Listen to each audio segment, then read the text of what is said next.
Sinabi ng Panginoong Hesus, "Ang sinumang kumikilala sa akin bilang Panginoon sa harap ng mga tao, ay kikilalanin ko rin sa harap ng aking Amang nasa langit.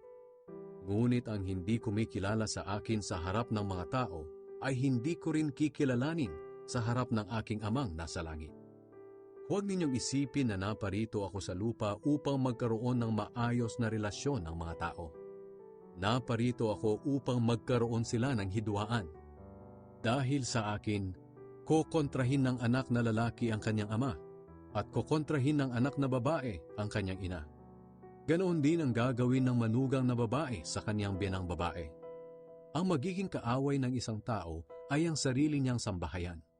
Ang nagmamahal sa kanyang mga magulang ng higit sa akin ay hindi karapat-dapat sa akin.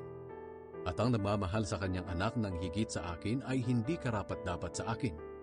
Ang sinumang ayaw sumunod sa akin dahil natatakot siyang mamatay para sa akin, ay hindi karapat-dapat sa akin.